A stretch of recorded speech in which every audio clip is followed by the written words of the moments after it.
ஜெய் சாய்ராம் எங்கள் ஸ்ரீ சாய்ராம். ஓம் சாய்ராம். தாய் அன்பர்களுக்கு என் பணிவான வணக்கங்கள். இன்று பிறந்த நாள் கொண்டாடிய அனைவருக்கும் நம் சாயப்பாவின் பரிபூரணமான ஆசீர்வாதங்கள் கிடைக்கட்டும். நாம் 48 நாட்கள் ஸ்ரீ சாய்நாத ஸ்தவன மஞ்சரி பாராயணம் செய்து வருகிறோம். இந்த 48 நாட்கள் முடிவதற்குள் நம் சாயப்பா நிச்சயமாக நம் ஒவ்வொருவருடைய பிரார்த்தனைகளையும் நிறைவேற்றி தருவார். அவருடைய அருளும் அனுகிரகமும் இதை படிக்கும் கேட்கும் அனைவருக்கும் பரிபூரணமாக கிடைக்க வேண்டும் என்று நான் மனதார பிரார்த்தனை செய்கிறேன். இப்போது நம் அனைவருடைய வேண்டுதல்களையும் அவர் மலர்பாதங்களில் சமர்ப்பணம் செய்து முழுமையான நம்பிக்கையுடன் இப்போது பாராயணம் செய்யலாம். ஓம் சாய்ராம். ஸ்ரீ சாய்நாத ஸ்தவன மஞ்சரி. ஸ்ரீ கணேசனை வணங்குகிறேன்.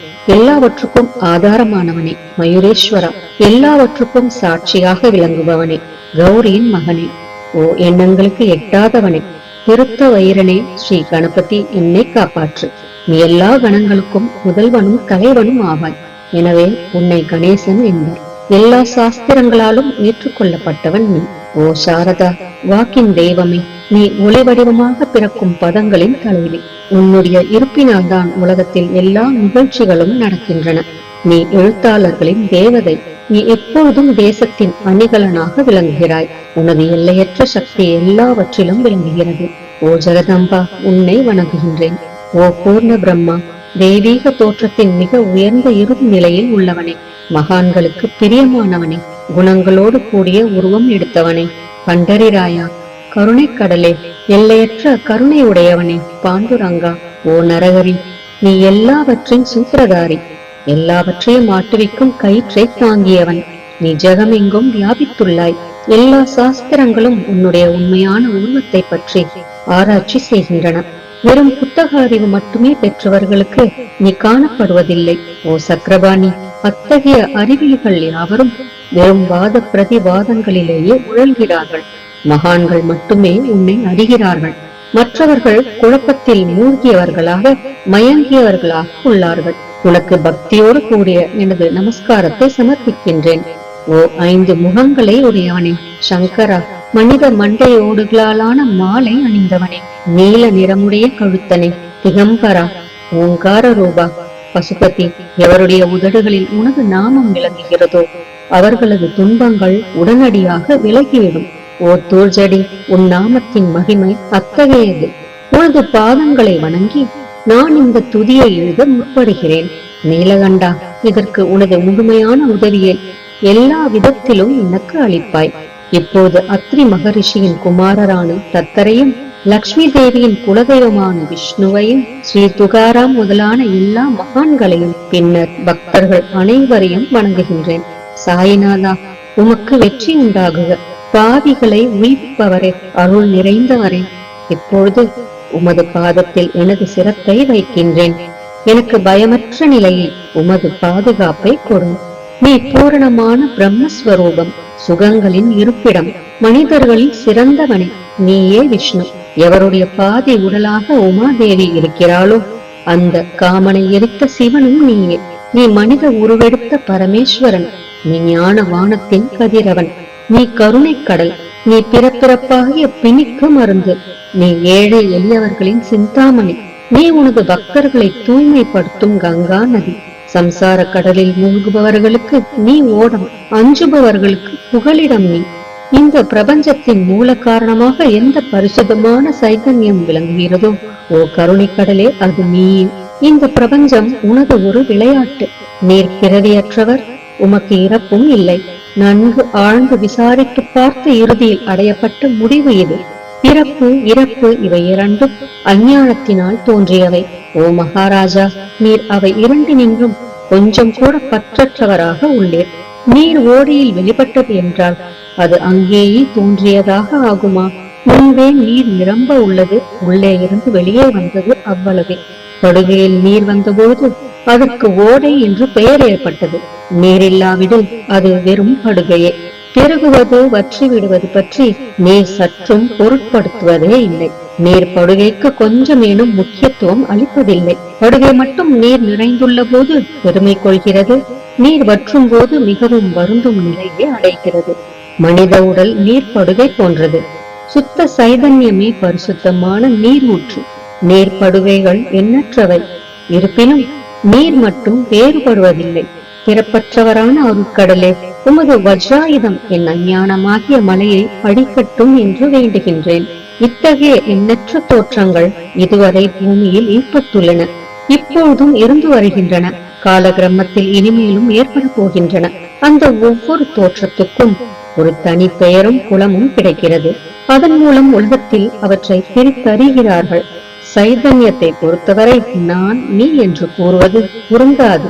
இருமை என்பதே எங்கு இருப்பதற்கு இடம் இல்லையோ அதே உண்மையில் சைதன்யம் எனப்படுவது. மேலும் உண்மையில் சைதன்யம் பிரபஞ்சம் முழுவதையும் வியாபித்து உள்ளது. பின் நான் நீ என்ற பாவனை எவ்வாறு பொருந்தும்? மேகத்திலிருந்து பிறக்கும் நீர் ஒரே தன்மையானது. பூமியின் மேல் இறங்கிய பிறகு அதற்கு பற்பல வேறுபாடுகள் ஏற்படுகின்றன. கோதாவரி நதிப்படுகையில் விழுந்த நீர் கோதாவரி என்று அழைக்கப்படுகிறது. கிணற்றில் விழுந்த நீருக்கு அத்தகைய மேன்மை இல்லை. மகான்களின் உருவமாகிய கோதாவரியில் உள்ள நீர் நீங்கள். நாங்கள் குளம், குட்டை, கிணறு போன்றவர்கள். நம்மிடையே உள்ள வேறுபாடு இதுவே. எங்களுடைய வாழ்வின் உண்மையான குறிக்கோளை அடைய நாங்கள் உங்களிடம் வர வேண்டும். எப்பொழுதும் கரம் கூப்பி உங்களை சரணடைய வேண்டும். ஏனெனில் நீங்கள் புனிதத்தின் உறைவிடம். கோதாவரி நதிக்கு பாத்திரத்தினால் படுகையினால் புனிதம் ஏற்பட்டது. வெறும் நீரை மட்டுமே நோக்குவோமாகில் அது எங்கும் ஒரே விதமானது.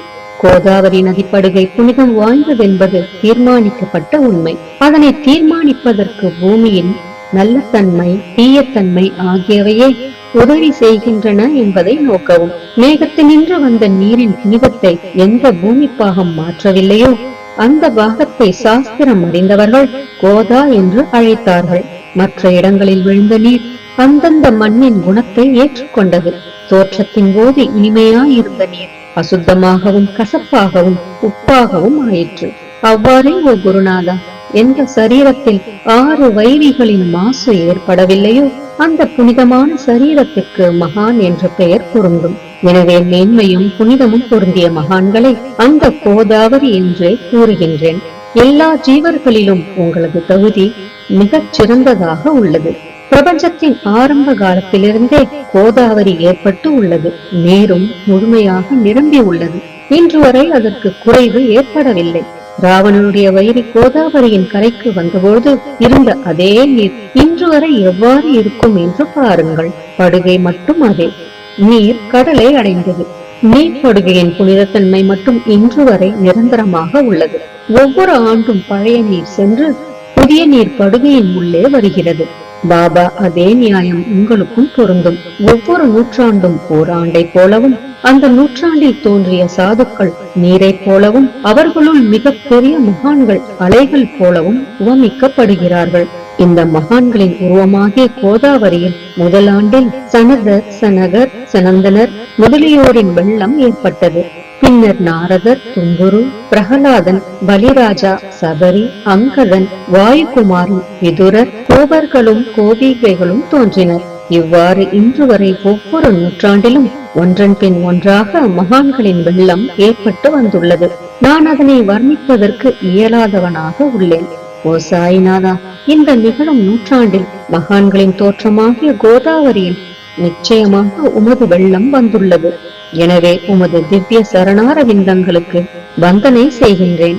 மகாராஜா, எனது துர்குணங்களை கொஞ்சம் கூட பொருட்படுத்த வேண்டாம். நான் ஏழை, எளியவன், அஞ்ஞானி, பாவிகளுக்குள்ளே தலை சிறந்தவன், எல்லா துர்குணங்களும் பொருந்தியவன். ஆனால் என்னை நிராகரிக்க வேண்டாம். பரிசக்கள் இரும்பினுடைய குறைகளை பொருட்படுத்துவதில்லை. கோதாவரி நதி தன்னை அடைந்த கிராமத்து சிறு ஓடைகளை திருப்பி அனுப்புவதில்லை. உங்களுடைய அருள் நோக்கை செலுத்தி என்னிடமுள்ள எல்லா தீய குணங்களையும் விரைவாக அழித்து விடுங்கள். அடியேனுடைய வேண்டுதல் இதுவே. பரிசக்கல்லின் தொடர்பு ஏற்பட்டும் இரும்பின் இரும்புத்தன்மை அழிக்கப்படாவிட்டால் குருநாதா, அது பரிசக்கல்லின் பெருமைக்கு இழுக்கு. என்னை பாவியாகவே இருக்கும்படி வைக்காதே. தாங்கள் தாழ்வும் அடைய வேண்டாம். நீங்கள் பரிசக்கல், நான் இரும்பு. எனது அவமானம் உமதே என்பதை பாருங்கள். குழந்தை எப்பொழுதும் தவறுகள் செய்கிறது. ஆனால் தாய் சினம் கொள்வதில்லை. இதை நினைவில் கொண்டு எனக்கு உங்கள் அருளாகிய பிரசாதத்தை அளிப்பீராக. ஓ சத்குரு சாய்நாதா, நீயே எனது கற்பகத்தரு.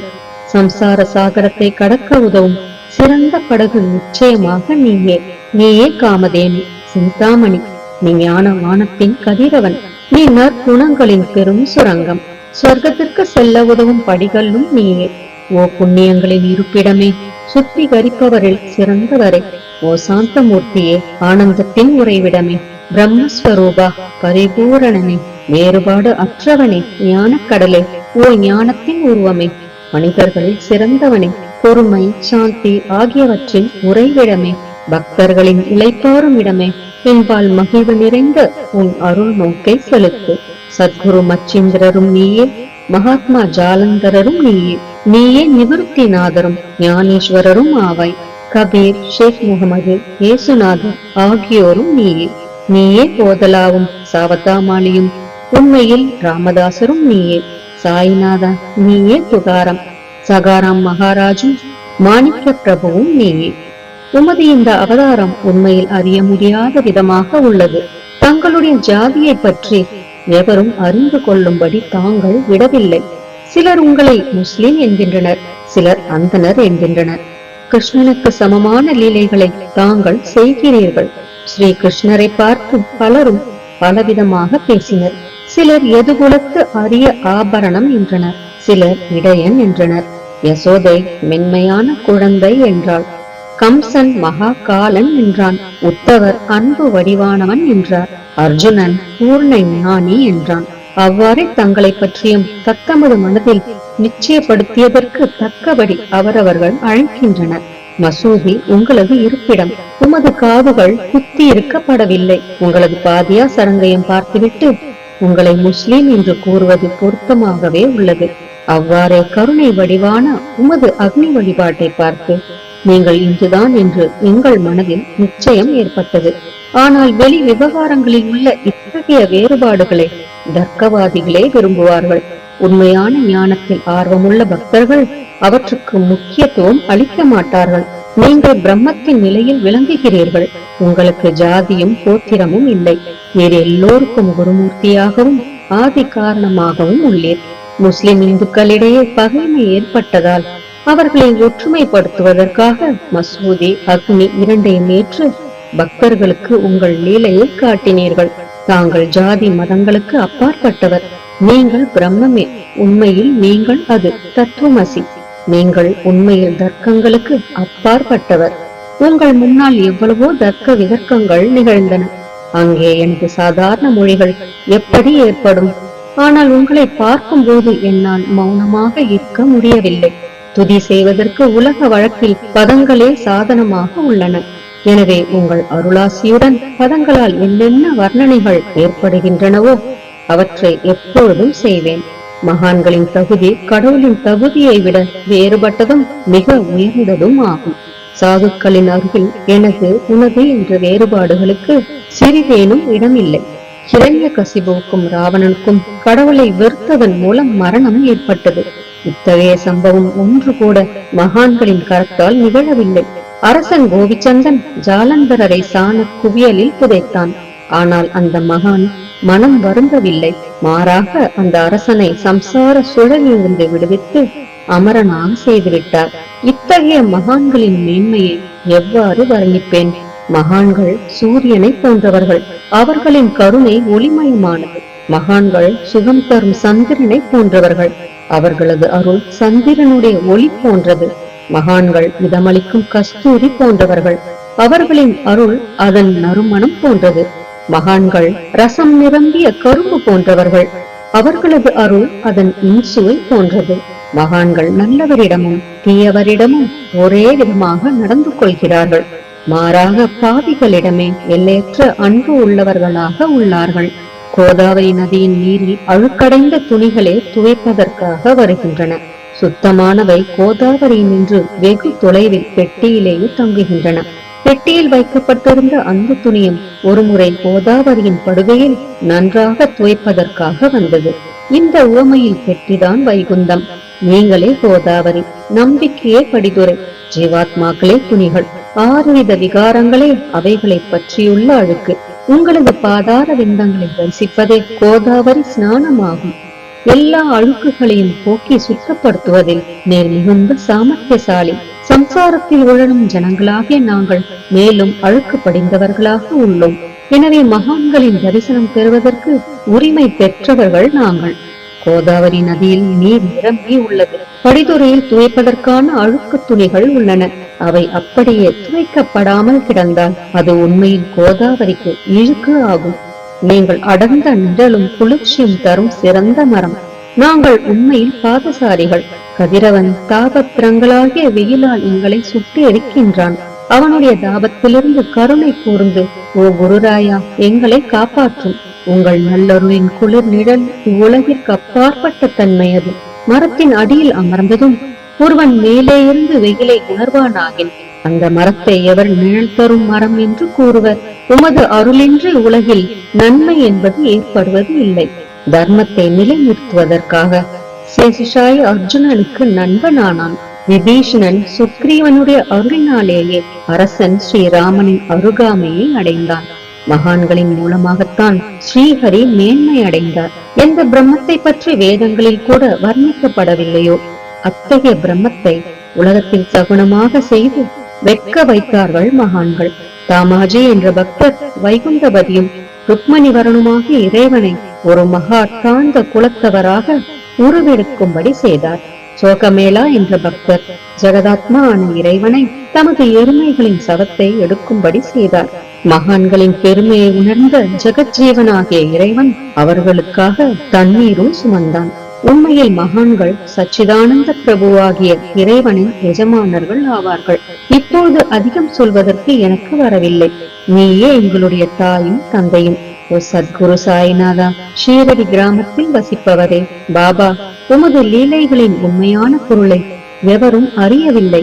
அவ்வாறிருக்க எனது வெற்று வார்த்தைகள் எவ்வாறு அவற்றை விளக்க முடியும் சொல்லுங்கள். ஜீவன்களுக்கு ஓய்வளிக்கும் பொருட்டு தாங்கள் ஷீரடியில் வந்தீர்கள். அகல்களில் நீரூற்றி விளக்கேற்றி நீங்கள் எரிய வைத்தீர்கள். 7 சான் நீளமுள்ள குறுகிய மரப்பலகையை நீங்கள் படுத்துக் கொள்ளும் கட்டிலாக்கி உங்கள் யோக சாமர்த்தியத்தின் சக்தியை பக்தர்களுக்கு காட்டினீர்கள். அநேக பெண்மணிகளின் மலட்டு தன்மையை நீக்கி அருளினீர்கள். எத்தனையோ வியாதிகளை ஒதியின் மூலம் குணப்படுத்தினீர்கள். இவ்வுலக சம்பந்தமான துன்பங்களை நீக்குவது உமக்கு ஒரு பொருட்டே அன்று. யானை ஒன்று இரும்பை ஒரு சுமையாக எவ்வாறு கருதும்? இப்போது குருராயா, இந்த எளியவன் பால் கருணை காட்டுவீராக. நான் உமது பாதங்களை அண்டியுள்ளேன். என்னை திருப்பி அனுப்பிவிடாதீர்கள். நீர் அரசருக்கெல்லாம் அரசர், குபேரனுக்கும் குபேரர், வைத்தியருக்கெல்லாம் வைத்தியர். உங்களை விட சிறந்தவர் எவரும் இலர். மற்ற தெய்வங்களை பூஜிப்பதற்கு அதற்கு தகுந்த சிறப்பு உபகரணங்கள் உள்ளன. ஆனால் உம்மை பூஜிப்பதற்கு உலகில் பொருட்களே இல்லை. சூரியனுடைய இல்லத்தில் தீபாவளி பண்டிகை வந்ததென்றால் எப்பேற்பட்ட பொருட்களை கொண்டு அதை கொண்டாடுவோம். சமுத்திரத்தின் தாகத்தை தீர்க்க இந்த புவியிடத்தில் நீர் இல்லை. நெருப்பை உஷ்ணப்படுத்த எங்கிருந்து அக்னி கொண்டு வருவது? ஓ ஸ்ரீ சமர்த்தா குருராயா, பூஜைக்குரிய பொருட்கள் யாவும் உண்மையில் உமது ஆத்மாவின் அம்சமாய் உள்ளன. மேற்கூறப்பட்டவையெல்லாம் தத்வருஷ்டியால் கூறப்பட்ட பேச்சுக்களே அன்றி என் மனதில் அனுபவத்தால் ஏற்பட்டவை அன்று. அனுபவம் இன்றி கூறப்படும் பதஜாலங்கள் வீணே ஆகும். போகட்டும். உலக வழக்கத்தின்படி உமக்கு நான் பூஜை செய்யலாம் என்றால் அதனை செய்வதற்கு தேவையான திறமை எனக்கு இல்லை எனது குருநாதா. பலவித கற்பனைகள் செய்து உமக்கு பூஜை செய்கிறேன். அருள் மிகுந்தவரே, அடியனுடைய அத்தகைய பூஜையை ஏற்றுக்கொள்வீராக. இப்போது அன்பு கண்ணீரால் உமது பாதங்களை கழுவுகின்றேன். உண்மையான பக்தியாகிய சந்தனத்தை அரைத்து உமக்கு பூசுகின்றேன். எனது அழகிய பதங்களாகிய இந்த கவனியை உமக்கு அணிவிக்கின்றேன். பிரேமை என்ற மலராகிய மாலையை உமது கழுத்தில் அணிவிக்கின்றேன். எனது துர்க்குணங்களாகிய தூபத்தை உமக்கு முன்பு எரிய விடுகின்றேன். அது மிக தீய பொருளாயினும் அது நின்று தீய வாசனை எழுவதில்லை. சத்குருவுக்கு முன்பு அன்றி வேறு எங்கெங்கு தூபம் எரியவிடப்படுகிறதோ அங்கெல்லாம் தூப பொருளுக்கு ஏற்படும் நிலை வருமாறு தூப திரவியத்திற்கு அக்னியின் ஸ்பரிசம் ஏற்பட்ட மாத்திரத்தில் அதனது நறுமணம் என்ற நல்ல குணம் அதனை விட்டுவிட்டு சென்று விடுகிறது. உமது எதிரே இதற்கு மாறாக நிகழ்கிறது. தீய தன்மைகள் அக்னியில் எரிந்து விடுகின்றன. உலகம் பார்த்து மகிழும்படி சத்குணம் எவ்வித குறைவுமின்றி தங்கிவிடுகிறது. மனிதனுடைய தீய குணங்கள் யாவும் எரிந்த பின் மனம் மாசற்றதாகிறது. கங்கையிலுள்ள மாசுகள் நீங்கியவுடன் அவள் இயல்பாகவே புனிதமடைகின்றாள். மாயை மோகம் என்ற தீபத்தை உமக்கு சுற்றுகின்றேன். அதன் மூலம் எனக்கு வைராக்கியம் என்ற ஒளி கிடைக்கும். உனக்கு அமர்வதற்கு சுத்தமான நம்பிக்கை என்ற சிம்மாசனத்தை அளிக்கின்றேன். அதனை ஏற்று பக்தி என்ற நைவேத்தியத்தையும் எடுத்துக் கொள்வாயாக. பக்தி நைவேத்தியத்தை நீ உண்டுவிட்டு அதனது ரசத்தை எனக்கு கொடு. ஏனெனில் நான் உமது பச்சிலம் குழந்தை. உனது பாலில் எனக்கு உரிமை உண்டு. எனது மனதை உமக்கு தட்சணையாக அர்ப்பணிக்கின்றேன். அதனால் கர்த்தத்துவம் என்பது எந்த விதத்திலும் என்னிடம் இருக்காது. இப்போது பிரார்த்தனையோடு உனக்கு சாஷ்டாங்க நமஸ்காரம் செய்கின்றேன். ஓ புண்ணிய ஸ்லோகா சாய்நாதா, அதனை தாங்கள் ஏற்றுக்கொள்வீராக. பிரார்த்தனாஷ்டகம். சாந்தமான மனமுடையவரே, சிறந்த அறிவுடையவரே, சாய்நாதா, அருள் நிறைந்தவரே, கருணை கடலே, சத்திய ஸ்வரூபமானவரே, மாயையாகிய இருளை அழிப்பவரே, ஜாதி மதங்களுக்கு அப்பாற்பட்டவரே, சாதனையின் முடிவை அடைந்தவரே, எண்ணங்களுக்கு அப்பாற்பட்டவரே, கருணைக்கு உறைவிடமே, ஷீரடி கிராமத்தில் உறைபவரே, ஓ சாயிநாதா, என்னை காப்பாற்றும், என்னை காப்பாற்றும். ஞானமாகிய கதிரவனே, ஞானத்தை அளிப்பவரே, எல்லாவித நன்மைகளையும் செய்பவரே, பக்தர்களின் இதயத்தில் உழவும் அன்னமே, உமது பாதங்களை அடைந்தவரை காப்பவரே, சிருஷ்டி செய்யும் பிரம்மா நீ, காக்கும் தெய்வமான லட்சுமியின் கணவன் விஷ்ணுவும் நீயே, உண்மையில் உலகங்களையும் பயமடைய செய்யும் ருத்ரனும் நீயே. நீர் இல்லாத இடம் இவ்வுலகத்தில் எங்கும் இல்லை. சாய்நாதா, நீர் எல்லாம் அறிபவர், எல்லோரின் இதயத்திலும் உறைபவர். எனது எல்லா குற்றங்களையும் மன்னிக்க வேண்டுமென்று வேண்டுகின்றேன். பக்தியின்மை, சந்தேகங்கள் போன்ற அலைகளை விரைவில் நீக்குவீராக. நீர் பசு, நான் பச்சிலங்கன்று. நீர் சந்திரன், நான் சந்திரகாந்தக்கல். உங்கள் பாதங்கள் கங்கா நதியின் ஸ்வரூபமானவை. அவற்றை நான் பக்தியோடு வணங்குகின்றேன். இப்பொழுது உமது அடைக்கலம் அளிக்கும் அருள்மயமான கரங்களை எனது சிரத்தின் மேல் வைப்பீராக. எனது வருத்தங்களையும் கவலைகளையும் நீக்குவீராக. இந்த கணு தங்கள் பணியாளன். இந்த பிரார்த்தனாஷ்டகத்தை கூறி நான் சாஷ்டாங்க நமஸ்காரம் செய்கின்றேன். எனது பாவங்களையும் துன்பங்களையும் ஏழ்மையையும் உடனடியாக நீக்குவீராக. நீர் பசு, நான் கன்று. நீர் தாய், நான் குழந்தை. என் விஷயத்தில் மனதில் கடினம் கொள்ள வேண்டாம். நீர் மலையகிரியில் உள்ள சந்தன மரம், நான் உள்ளடர்ந்த புதர். நீர் புனிதமான கோதாவரி நீர், நான் பெரும் பாவி. ஓ குருராயா, உமது தரிசனம் ஏற்பட்ட பிறகும் என்னிடத்தில் உள்ள துர்க்குணம் என்ற மாசு அவ்வாறே தங்கி இருக்குமாகில் உம்மை சந்தனம் என்று எவர் கூறுவர்? கஸ்தூரியின் அண்மையை அடைந்த மண்ணும் உயர்வாக மதிக்கப்படுகிறது. மலர்களின் அண்மையால் நாரும் தலையில் உயர்ந்த இடத்தை பெறுகிறது. மகான்களின் தன்மையும் இத்தகையது. அவர்கள் எந்தெந்த பொருட்களை ஏற்றுக்கொள்கிறார்களோ அவற்றை உயர்ந்த நிலைகளில் அடைவிக்கிறார்கள். சிவபெருமான் விபூதி, கோவணம், நந்தி ஆகியவற்றை ஏற்றுக்கொண்டதால் எல்லா திக்குகளிலும் அந்த பொருட்களுக்கு மிகவும் மதிப்பு ஏற்பட்டுள்ளது. இடையர்களை மகிழ்விக்கும் பொருட்டு பிருந்தாவனத்திலும் யமுனை நதிக்கரையிலும் ஜகத்துக்கெல்லாம் இறைவனானவன் தைக்காலா என்ற விளையாட்டை விளையாடினான். ஞானிகள் அவ்விளையாட்டையும் உயர்வாக மதிக்கிறார்கள். அவ்வாறே நான் துராசாரி ஆயினும் உம்மை அடைந்துள்ளேன். ஓ குருராயா, எனவே இதை பற்றி உம் உள்ளத்தில் எண்ணி பாரும். ஓ குருராயா, ஈகத்திலும் பரத்திலும் எந்தெந்த பொருட்களை சுகமென்று என் மனம் சந்தேகமர கருதுகின்றதோ அவற்றையெல்லாம் நிறைவேற்ற வேண்டும். உமது கருணையினால் இவ்வாறு செய்துவிடும். எனது மனதை அடக்கிவிடும். சமுதிரத்தை இனிமையாக செய்துவிட்டால் பிறகு உப்புத்தன்மையை பற்றிய பயம் இல்லை. சமுதிரத்தை இனியதாக்கும் சக்தி உண்மையில் உமக்கு உண்டு. எனவே தாஸ்கனுவின் இந்த வேண்டுதலை நிறைவேற்றுவீர். என்னிடம் என்னென்ன குறைகள் உள்ளனவோ அவை அனைத்தும் உமதே. சித்தருக்கெல்லாம் அரசனான உமக்கு குறை என்பது பொருந்தாது. இப்போது அதிகமாக சொல்வது எதற்காக? நீரே எனக்கு ஆதாரம். தாயினுடைய இடுப்பில் உள்ள குழந்தை இயல்பாகவே பயமற்று இருக்கிறது. ஓ மகாராஜா, இந்த துதியை எவரவர்கள் அன்புடன் படிக்கிறார்களோ கேட்கிறார்களோ அவரவர்களுடைய விருப்பங்களை நிறைவேற்றுவீர். இந்த துதியை படிப்பவர்களின் கேட்பவர்களின் 3 வித தாபங்களும் ஓர் ஆண்டுக்குள் விலகிவிடும் என்பதே இந்த துதியின் மேல் உமது நிரந்தரமான அருளாசியாக இருக்கட்டும். ஸ்நானம் முதலியவற்றை செய்து சுத்தமாக ஆன பின் உங்கள் மனதில் சுத்தமான பக்தியோடு தினமும் இந்த துதியை படிக்கவும். இவ்வாறு செய்ய முடியாவிட்டால் ஒவ்வொரு வியாழக்கிழமை அன்றும் மனதில் சத்குரு மூர்த்தியை இருத்தி படிக்கவும். அதுவும் கூட இயலாவிடில் ஏகாதசி தோறும் அதன் விளைவுகளை பார்ப்பதற்காக இந்த துதியை படியுங்கள். துதியை படிப்பவர்களுக்கு இறுதி கணத்தில் உயர்ந்த நிலையில் குருமூர்த்தி அளிப்பார். நான் சொல்வதை கேட்டுக் கொண்டிருப்பவர்களே, இவ்வுலகியல் ஆசைகளை அவர் விரைவில் நிறைவேற்றுவார். இந்த துதியை பாராயணம் செய்வதால், மீண்டும் மீண்டும் படிப்பதால் முட்டாள்கள் அறிவாளிகள் ஆவார்கள். எவருக்காயினும் வாழ்நாள் குறைவாக இருப்பின் அவர்கள் இதை படிப்பதால் 100 ஆண்டு ஆயுள் உள்ளவர்கள் ஆவார்கள். இந்த துதியை படிப்பதால் செல்வத்துக்கு குறைவு இருந்தால் குபேரன் அவர்களது இல்லத்துக்கு வந்து பணி செய்வான். இது சத்தியம் என்று மும்முறை உரைக்கின்றேன். சந்ததியற்றவர்களுக்கு இந்த துதியை படிப்பதால் குழந்தை செல்வம் கிட்டும். இதனை படிப்பவர்களின் ரோகங்கள் முற்றிலும் நீங்கிவிடும்.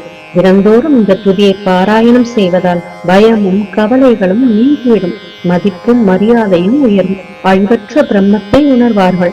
ஓ அறிவாளிகளே, உங்களது மனதில் இந்த துதியை பற்றி நம்பிக்கை கொள்ளுங்கள். தர்க்கங்கள், தவறான எண்ணங்கள் ஆகியவற்றுக்கு கொஞ்சம் கூட இடம் கொடுக்க வேண்டாம்.